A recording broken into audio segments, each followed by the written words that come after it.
زبان ان کی نوری، بیان ان کی نوری والے۔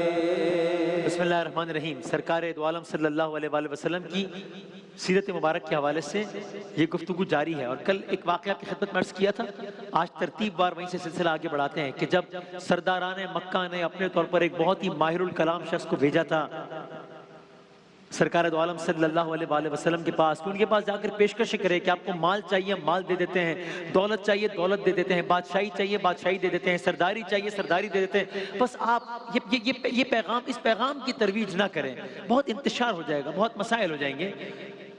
اور کس طریقے سے سرکار دو عالم صلی اللہ علیہ وآلہ وسلم نے کیا جواب دیا تھا، بلکہ خدا نے جواب دیا تھا، قرآن مجید کی آیات آئی تھیں اور وہ سارا کچھ آپ نے واقعہ سنا۔ اب وہاں سے بات آگے بڑھتے ہیں۔ یہ ایک جب واقعہ ہو گیا تو سرداران مزید پریشان ہو گئے، کیونکہ انہوں نے اپنے طور پر جس بڑے ترم خان کو بھیجا تھا وہ تو الٹا کنونس ہو کر واپس آ گیا تھا۔ اس نے تو آ کر ان سرداروں کو بولا کہ دیکھو یہ جو کہہ رہے ہیں ٹھیک کہہ رہے ہیں، مت الجھو۔ وہ کہاں لیکن باز آنے والے تھے، تو بات آگے بڑھاتے ہیں۔ سرداران مکہ نے دیکھا کہ ہر فرنٹ پہ، ہر محاذ پر وہ سرکار دو عالم صلی اللہ علیہ وآلہ وسلم سے شکست کھا رہے ہیں، تو پھر کیا ہوا؟ ایک مقام دار الندوہ، وہاں پر سب مل بیٹھے، گفتگو ہوئی، ایک کانفرنس ہوئی کہ بھئی کیا کیا جائے، یہ پیغام کی ترویج کر رہے ہیں، ہمارے غلام باغی ہو رہے ہیں، ہمارے گھر والے باغی ہو رہے ہیں، کسی کی بیوی باغی ہو رہی ہے، کسی کا بیٹا باغی ہو رہا ہے، سب کیا ہو رہا ہے؟ سرداروں کو اپنی اپنی سرداریاں خطرے میں نظر آنے لگی۔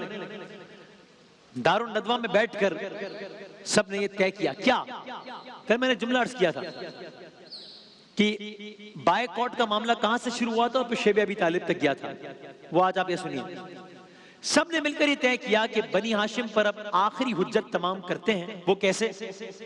ان کے جو سردار ہیں یعنی کہ حضرت ابو طالب، ان سے بات کرتے ہیں، ان سب مل کے جا کے، جیسے ہم عام طور پہ کہ چلو بڑے سے بات کرتے ہیں، بھائی ایک مسئلہ ہو گیا، ان سے بات کرتے ہیں۔ اگر وہ بھی نہ مانے پھر ہم اپنی طرف سے ایکسٹریم سٹیپ لیں گے، جس کے بعد وہ اپنے طور پر گویا یہ سمجھ رہے تھے کہ جس کے بعد ہمارے مقدر میں کامیابی ہی کامیابی ہے، اس لیے کہ ہمارے پاس ایسا حربہ ہے ہمارے ہاتھ میں، ایسا پتہ ہے ہمارے ہاتھ میں، ایسا کارڈ ہے ہمارے ہاتھ میں کہ ہم وہ کھیلیں گے پھر، اور پھر ہماری جیت ہو جائے گی۔ وہ کارڈ کیا ہے؟ اگر ابھی ابو طالب نہ مانے، حضرت ابو طالب نہ مانے، تو پھر بنو ہاشم کا بائیکاٹ کیا جائے گا۔ کیا مراد بائیکاٹ سے؟ ابھی آگے آتا ہے۔ پہلے تو انہوں نے یہ کیا، سرداران ابو طالب، سرداران پہنچے سرداران مکہ حضرت ابو طالب علیہ السلام کے پاس اور ان سے گویا ہوئے، کہنے لگے دیکھیے آپ ہمارے سردار ہیں، قابل احترام ہیں، آپ کا کنبہ ہمارے لئے قابل احترام ہے، لیکن یہ جو آپ کے بھتیجے ہیں نا جن کا نام ہے محمد صلی اللہ علیہ وآلہ وسلم، یہ جو دعوے کر رہے ہیں ان دعووں کے نتیجے میں ہماری تو بربادی ہو جائے گی، اس لیے کہ وہ ہمارے بتوں کا انکار کرتے ہیں، وہ کہتے ہیں سب چھوڑ کر ایک ہی اللہ کو مانو، وہ کہتے ہیں تمام انسان برابر ہیں۔ تو بھئی اس طرح تو مکہ ہی نہیں، اس طرح تو ہماری سرداریاں خطرے میں پڑ جائیں گی۔ تو آپ اپنے اس بھتیجے کو سمجھا دیجئے کہ آپ جو کہہ رہے ہیں وہ یہ کرے اور باز آ جائے، یعنی اور آپ ان سے کہیے کہ بس یہ باز آ جائے۔ اور جب یہ باتیں سرکار دو عالم صلی اللہ علیہ وآلہ وسلم کے سامنے پیش کی گئیں تو میرے آقا نے محمد مصطفیٰ صلی اللہ علیہ وآلہ وسلم نے پورے عزم کے ساتھ کیا فرمایا؟ تاریخی جملے ارشاد فرمایا، کہا چچا خدا کی قسم اگر یہ میرے ایک ہاتھ پہ سورج رکھ دیں اور دوسرے ہاتھ پر چاند بھی لا کر رکھ دیں تو بھی میں اس دعوت سے باز نہیں آؤں گا، تو بھی میں اس دعوت سے باز نہیں آؤں گا۔ ہائے تو اس کے جواب میں حضرت ابو طالب علیہ السلام نے فرمایا، بیٹا سن لے، میں بھی تیری حمایت و نصرت سے باز نہیں آؤں گا، چاہے یہ کچھ بھی کر لیں، چاہے یہ کچھ بھی کر لیں۔ تو اب کیا ہو گیا کہ سب نے بنو ہاشم میں سب نے یکجان ہو کر محمد رسول اللہ صلی اللہ علیہ وآلہ وسلم کی پشت بنائی پر حلف اٹھا لیا، سارے بنو ہاشم۔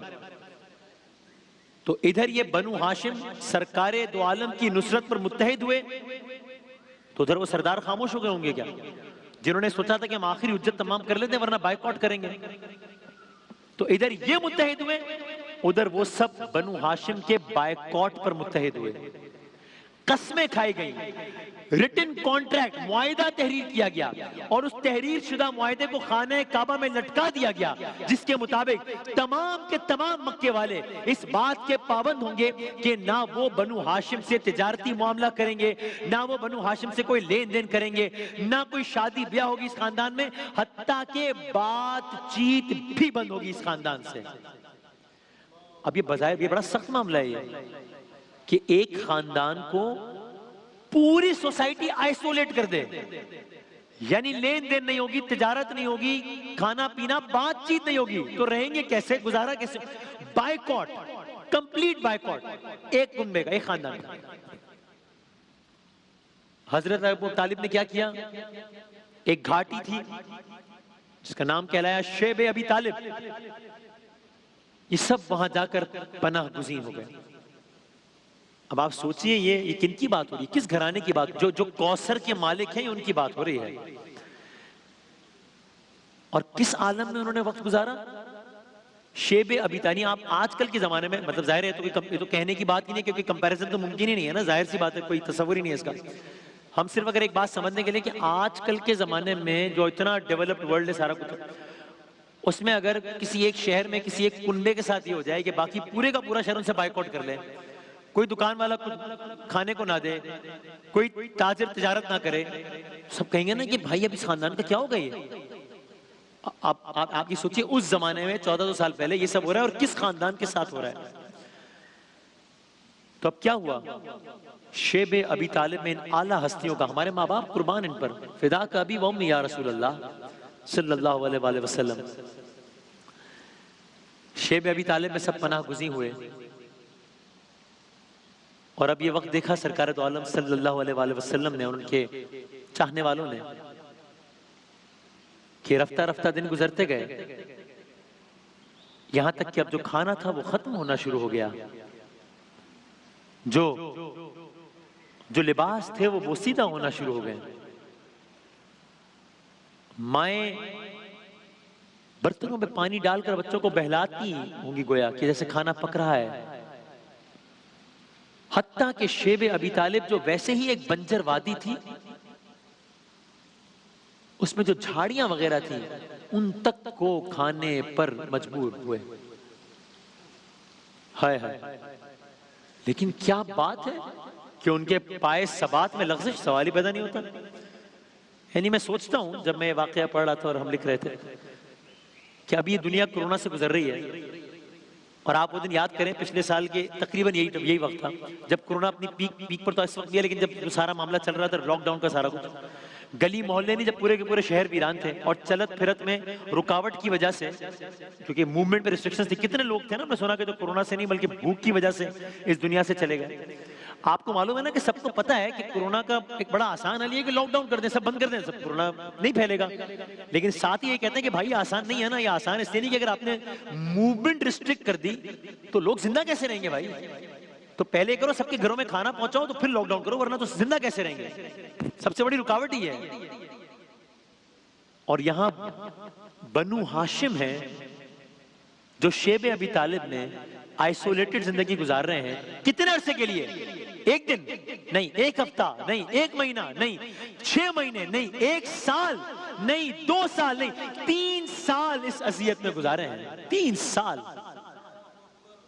اللہ اکبر۔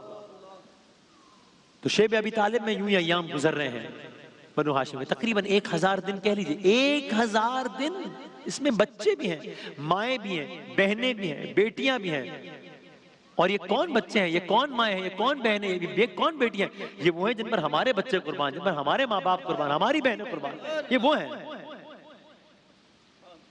اور پھر اب یوں ہوا کہ ایک صورت ایسی بنی کہ جس کے بعد شیب ابی طالب کا یہ وقت ختم ہوا، لیکن جب یہ وقت ختم ہوا، کیسے ختم ہوا وہ بھی ایک موضوع ہے، اور وہ وقت تو ختم ہو گیا، لیکن اس کے بعد ایسا کیا ہوا کہ میرے آقا نے اس سال کو غم کا سال قرار دے دیا۔ یعنی سوچئے کتنے غمگین ہوں گے آقا، اس سال کو غم کا سال قرار دے دیا۔ یہ کیا باتیں تھیں، یہ آپ کی خدمت میں کلرز کریں گے انشاءاللہ۔